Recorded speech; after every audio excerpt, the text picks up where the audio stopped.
Death touches every corner of life. The pain it leaves behind is so pervasive, so acute. Like a shadow, it follows us. Silent, constant. And in the deepest moments of despair, it swallows every trace of light.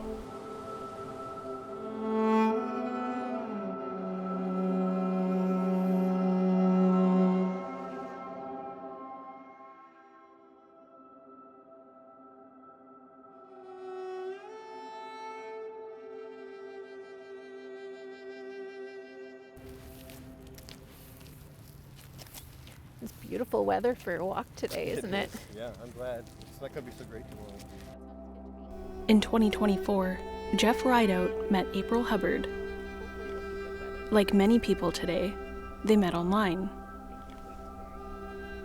But their love story unfolded in a way few people ever experience. I just reached out looking for somebody to talk to, answer some questions. The two live in Halifax, Nova Scotia. I look through her Facebook profile, and as I'm scrolling through, I see Living Funeral. I'm thinking, what in the world is this? It was a chance to celebrate April's life while she's still here to experience it. It took some time to sit with it. There was no doubt in my mind that I wanted to get to know her. The falling in love part was not in my head at all. But to me, it just accelerated my desire to get to know her before time ran out. My name is April Hubbard, and I have applied and been approved for medical assistance in dying. April Hubbard was born with spina bifida, a painful condition with no cure. I had a lot of issues with pain. I can't remember a day where I haven't had pain. She's a performer in Halifax, bringing her art to life for several decades. But I never really thought of myself as disabled in any way until I was 16 and I was walking down a flight of stairs at school one day and heard a snap in my foot. And within a half hour, I couldn't weight bear on that side. The following year, she was diagnosed with tethered cord syndrome, a neurological condition that limits body movement. With chronic pain and less mobility, it was another diagnosis that changed the course of her life. It wasn't really until my early 20s with my second surgery that I realized this isn't something that they can fix, and this is something that I'll have to deal with for the rest of my life. So it was a big shock to get such big news and to process such big news at such a young age. I'm told by my doctors that I'm not supposed to walk around at all. I'm not supposed to move because that'll kill the nerves even faster. She tells me that every action is taken in a measured way, a careful dance to find enjoyment in even the smallest moments of life. And I really had to grieve a lot of the plans that I had for my life that I knew wouldn't be a possibility anymore. You want things to be easy, and you see other people doing the day-to-day tasks and they seem so easy. But for me, just getting up and getting showered some days is impossible. For many people, the emotional and physical toll her conditions have taken is unimaginable. And ending her suffering was always in the back of her mind. I carried an exit bag with me whenever I moved. That was the first thing that went into the moving box and the first thing that came out to go into the back of my closet to be hidden away, because I knew that I needed that peace of mind. She says it isn't just about having control over her death, it's also about peace of mind should her health rapidly decline. I get the choice to make about my own life, and it's not going to be in anybody else's hands. I look at my choice to dive into April, and I find the most anxiety when I think about what might have happened if I hadn't. That's terrifying.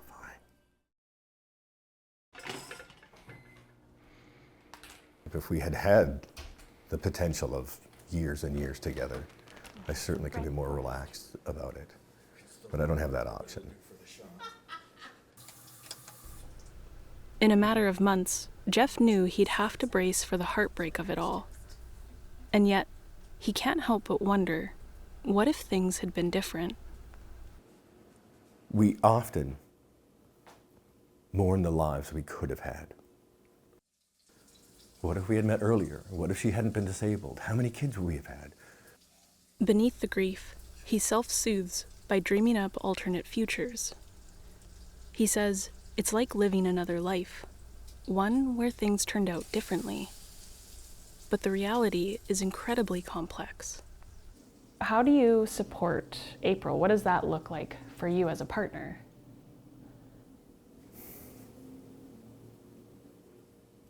That's my favorite thing.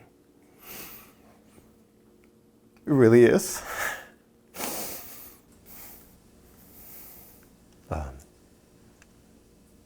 To look a step ahead. And what is she going to need 30 seconds from now? We're going to the car. What is she going to need? Where do I need to be? How do I need to assist her? The heat of the stove, for example, activates her fentanyl patch, and she could easily collapse and pass out. So her entire diet has to come out of the microwave. He wants to do everything he can to help make her life a little more simple. And while he supports April's decision, the grief and loss he already feels is enormous. It's almost always in the room. And I think you just learn to live with it. We're strange creatures that way. The most horrible, terrifying, anxiety-inducing things, when you step into it and face it, it becomes so much smaller and manageable. You have to look it in the eye. And sometimes the dark humor is just whistling past the graveyard. It's the thing you do to make it less scary. Thank you. But if you look death in the eye, does it look back? Does it offer peace and comfort? You get to say the things that you wish, that most of us wish we had said after. And you get lots of time to think about what those things might be. I think I've probably had the fears and concerns that most Canadians had. Is it too easy to access? What hoops do people have to jump through? What sort of people are being approved? And I think the majority of the justices felt that that would be very dangerous. But the national conversation on medical assistance in dying, also known as MAiD, is still polarizing for many. Some say it's a suicide. Others say it's a means to a dignified and peaceful death. I hope that Parliament will act and allow those who are in my situation to benefit in the future. In the 1990s, a resistance began, and people were no longer willing to suffer in silence. When several high-profile cases made it to the headlines, the right to die with dignity entered the national conversation, and many sought to destigmatize it. The best palliative care in the world cannot respond in all circumstances to all suffering and indignity and anguish, Mr. Speaker. Until 2015, it was illegal for a doctor to assist patients in ending their suffering. The Supreme Court of Canada ruled that the prohibition violated the Charter of Rights and Freedoms.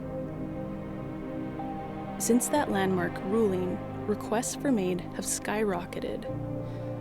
In 2023, Health Canada received nearly 20,000 requests, and more than 15,000 people were approved. Of that number, 139 people were Indigenous. Dr. Gord Gubitz walks me through the application process. So I work as both a MAiD assessor and a MAiD provider. Every adult in Canada over the age of 18 is eligible to be assessed to have a medically assisted death if they feel that they would like to do that. In order to be approved for MAiD, you have to be assessed by 2 individual MAiD assessors, and those could be either a nurse practitioner or a physician, or one of each, or one or the other of both. Probably the most important thing is that we have to have a sense that the person is suffering to some degree. He says MAiD assessors are careful to ensure an applicant's mental health is not the main source of the claim. The person has to understand that they can change their mind at any point, so just because they've said they're interested in having a medically assisted death doesn't mean they have to follow through. MAiD assessors are also looking for an applicant's capacity to make decisions out of their own free will. Dr. Gubitz says the process is pain-free for the patient. What happens is that they fall into a sleep, and when they are asleep and not waking up, we move with the other medications which move the process forward. The important thing about the medications and the way that the person passes away is that there is no pain, there is no shortness of breath, there is no incontinence, there's no suffering. It's just like falling to sleep. For April, it's a decision she's been at peace with for years. There's still a lot of things that I want to do before my exit date. I want to spend time with the people I love most. That's what's most important to me. I admire her courage.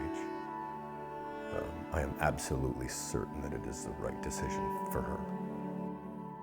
Some might say it's too easy to die in Canada, but for those who walk this path like April, they would argue that MAiD offers something invaluable: dignity, preparation, and peace.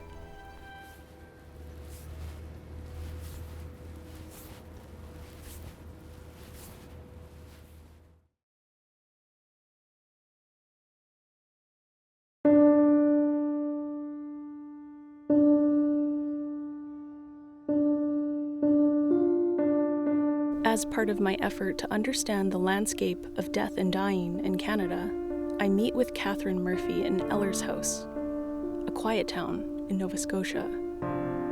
She's a registered nurse and end-of-life educator, working to reshape the conversation around death.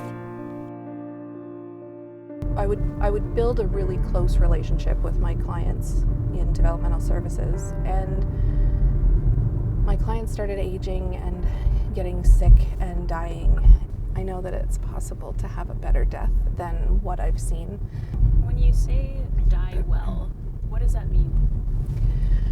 I think it's easier to explain die well when you've seen a not so good death.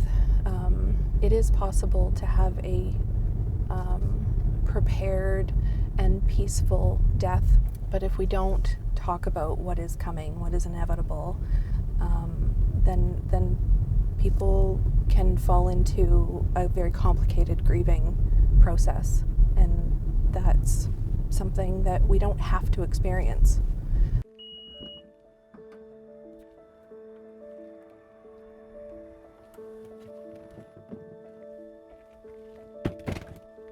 She invites me to a death cafe she's hosting that night.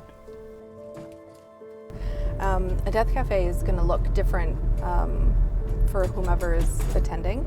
I bring snacks and coffee and tea, and people bring themselves and their questions. And the idea is basically to just bring the topic of death and dying to the table so that it's less taboo. We have talked about funeral pre-planning. Medical assistance in dying is something that is often brought up. Suicides and how to cope, how people can cope after a suicide. The atmosphere is calm and reflective, and participants support one another. There's only so much you can do as a friend in this situation. And I think that one of the best things that you could do for her is just start putting a bug in her ear that she doesn't have to do it all on her own. She travels to 7 different locations in the province, but says more could be done to help end-of-life educators. The biggest barrier is that anyone who's working in end-of-life care like a doula, there's no regulation for them. But because we're not regulated, it's not a service that is covered for healthcare in Canada. And so really a lot of us are doing work pro bono. And so the problem with that is that that's not sustainable for the long term. It's something she hopes to see change.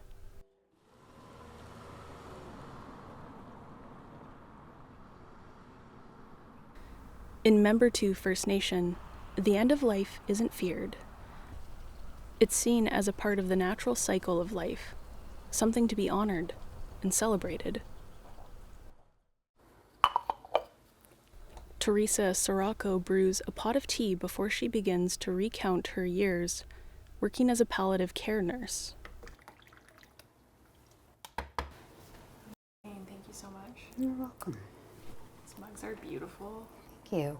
Like when somebody in our community is dying, everyone shows up. It's a gathering. It's not, death is looked at differently among our people than it is among the general population. Death isn't feared among Mi'kmaq people. The memories of her patients are forever etched in her memory. I've always cherished those last end-of-life moments. I think I remember every patient I ever had that passed away. It's just something you don't forget. It's difficult work that comes with its own set of challenges. She says better options for language speakers are needed so that Indigenous people nearing the end of their lives can make informed decisions about their death. Their first language is Mi'kmaq. They don't even understand English. Like, there's still several that it's their first language. So to be there to explain, and I always sought out those opportunities because I just felt it was important for our people to know. I think that just sitting down and having a conversation and treating the person with dignity and asking if there's anything that you can do and explaining that it's not a bother, that you're not inconveniencing me, that I'm grateful, I'm glad to help you. She says the province can do more to account for Indigenous people and end-of-life care. It's all about quality of life at the end and what you can do to bring comfort. And nobody enters this world alone. I don't think anybody should leave it alone. Once upon a time, we lived with death. It was a natural part of life. And somehow, with just a few decisions that we made, it became something that was sterilized outside of our community and a topic that you can't talk about. For many, coming to terms with death is difficult. It ebbs and flows like the ocean. Each step is like a wave pushing and pulling in different directions.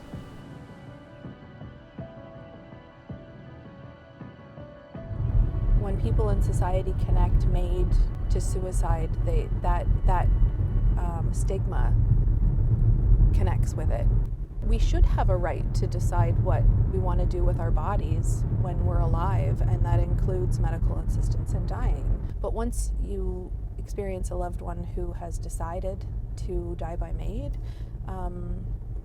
often your perspective changes because you see that it is peaceful, and it's an opportunity to take control over your own end of life. For April, dying well meant living well. And part of that was discovering who she is, her ancestry. And just like MAiD, reconnection is a complicated process. I always knew that I had Indigenous ancestry growing up, but it was something that was never really talked about in my family. So I started doing a lot more research and started to understand my own Mi'kmaq roots a lot more.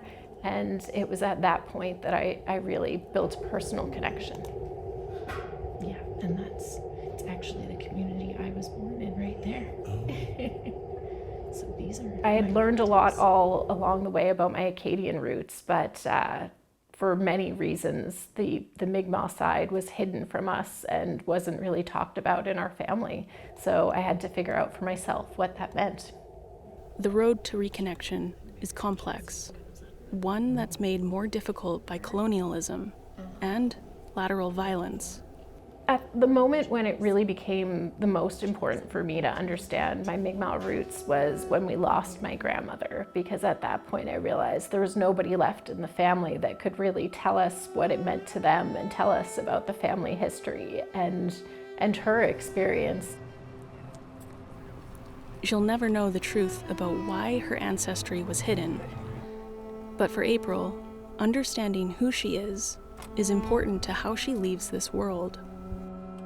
It's given me more as I'm ready to exit this world and enter into the spirit world.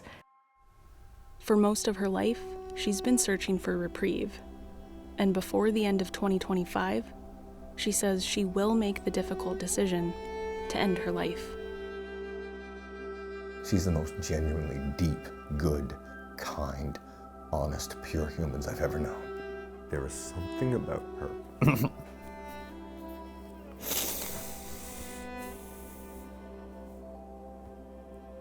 There was something about her that calls us, everyone who's ever met her. There's something about her that calls us to be our higher selves in her presence. Their last moments together will be a shared experience with friends and family. I mean, I know everybody's not the same, but my gosh, how many of us would love to have the option to be surrounded by the people we love when we go? Is there a better way? Life is short and we only have a very brief time on this planet, so go out there and don't hold back and live life the way you want to and the way you're meant to. I do believe very much that there's some kind of spirit world out there, so even though I don't understand exactly what that looks like and how I'll be able to access it, I believe that it's a continuation and not an end. As April prepares for the afterlife, it begs the question, how do we choose to remember those we love? Is it in photos or a particular smell? Or is it in the warmth of the sun on a winter day? April says it's only after we step into the unknown that we find our answers.